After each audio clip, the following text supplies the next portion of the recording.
able to complete marathon in preparation in September. But some of these things, the medical doctors in Nigeria, do we have enough sports medical doctors?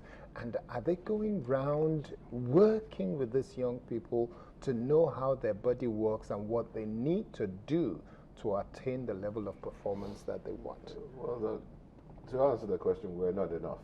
And we're praying we'll get a lot more, because the population of Nigeria, we need more people to come into to decide to do sports medicine. Secondly, to agree with you, the body is, everybody's trying to understand the body, because it's not, you can't say everybody's body is the same, because there's peculiarities to some people and how you train and what you train with. He was saying sports right now is no more talented, you know that because you have the talent, it's science, and that's why countries are coming up with high performance centers. You have to know the physiology of the person, how to build him up, get his strength, put power behind it, like quickness, reactiveness, and all that. So we need to also get you in, be able to be with you, and be able to study the person day in, day out. We don't have the personnel to do that. Agreeing with him, a lot of states don't even have concrete sports medicine centers, so that they don't even, only when they come into festival, they go to the hospitals beside them, get doctors, get nurses, get physios to come with them to the games. But after that, when they're training, do they have access to those people? Which brings you that, and the way we prepare, some athletes, because you know that they've not been training, the festival, there's nothing going on in Nigeria right now except the ones that went to Commonwealth Games. The next thing is the festival. Some of them might have stayed inactive for like a year or so, but because the festival is coming and they will get money, they need to get themselves ready for the game. They might spike themselves up. They need to get the body to get into shape quickly. They might do all sorts of things, and that's why we have issues all over the world, which is the same with the doping side, and it's also a big problem in here. But how big a problem is it here? It's a big problem, because. But we've got all of these young people who have gone to Glasgow, and there's only one incident of Chika Malaha, and even that Chika Malaha's case, practically everybody within the Wrestling Federation said she couldn't have done it intentionally. That statement, she couldn't have done it intentionally, there's a statement with doping, and to every athlete, everything that goes into your system, strict liability. It is strictly your liability. Yes. You go to a doctor, not a sports medicine person, and you go and say, I have a cold. Before he writes his prescription, I'm an athlete. I compete. Now, the doctor said, I don't know the drugs to give you. Oh, this is the list of prohibited drugs. So look through it and write out your prescription. If you need to use any drug in competition, we'll get you a therapeutic use exemption form where it is shown to us that you actually have the disease and the drug you're using is helping you solve the problem. Like for most asthmatic people, they do a test for you at the competition, they induce the asthma, they give you the drug that you're using, and if it now does treat your asthma, now they give you, accept that you can use the drug while competing. But if you don't collect the therapeutic use thing, any substance found in your system that is under the list, it's your responsibility. Okay, I think. I was just going to say that that's one of the essences of having high performance centers. It already has medical facilities for out of competition checks. So if a high performance center is not a track, a high performance center is a laboratory. It's a place where you check your ability, your standards, records are taken, then you can have a training program based on your situation. I remember when I was back in school, I was doing my A-levels in England, I was doing athletics, and I had a coach, and the coach said, look, I'm going to give you 4 months to move from 12 seconds to 11 seconds. You've got the ability, but check your diet, check this, check that, make sure you go here, go there. And I was running around Leicester, getting doctors' advice here, chiropractor here, and I thought, wow. I thought you just go on a track and run.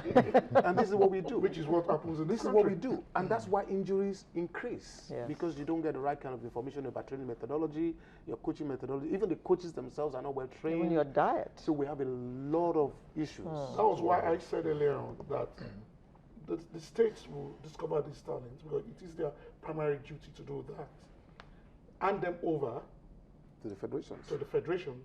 And this is where I blame the weightlifting federation. Amahala was a 15-year-old lifter. And I know people who sympathize with her and say she was underage, maybe she did not know. But the coaches Yes. and the lack of properly medical trained sports medical personnel that were not attached to that federation. It is the responsibility of federation presidents to passionately go out and do these things. That girl, yes, it was her fault because of the strict liability rule, but it is also the failure of the federation. Okay. Now let me stay with sorry, you. Dr. Wojue wanted to say something. I'm sorry. I could see you Yeah, angling to as say. much as we will say the high performance center is there, we also have a responsibility in this country to make sure that our national anti-doping agency comes to full force action.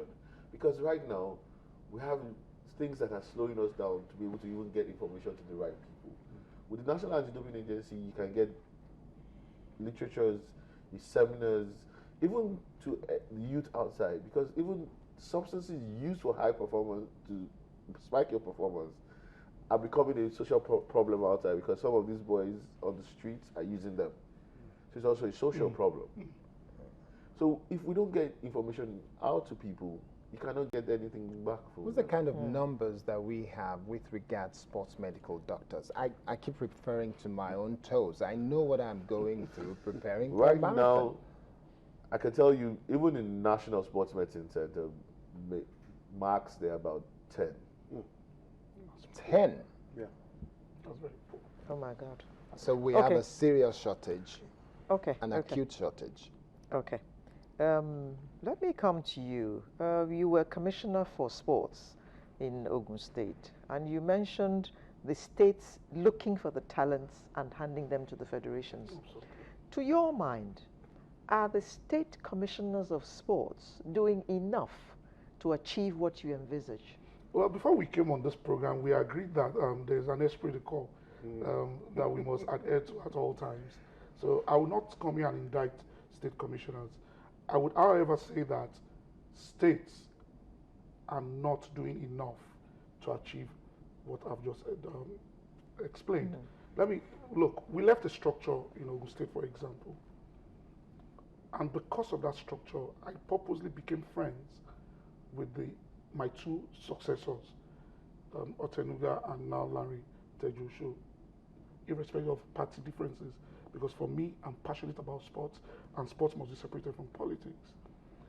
But the structures that we built, the Team Ogun structure that we built, which included sports medicine, which elevated Ogun State from the 19th position to second before I left, has totally died. I mean, he worked under me as chairman of the Taekwondo.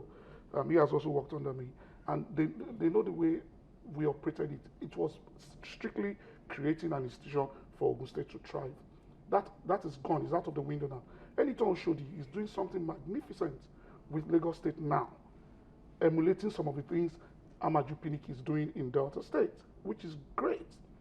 Question, when Eliton Oshodi leaves, because he won't be there forever, what will happen to the systems he has put in place? And to that extent, states are failing, and they are failing woefully. I think that And you cannot build something on nothing. now the football competition in Mexico. What are your thoughts about our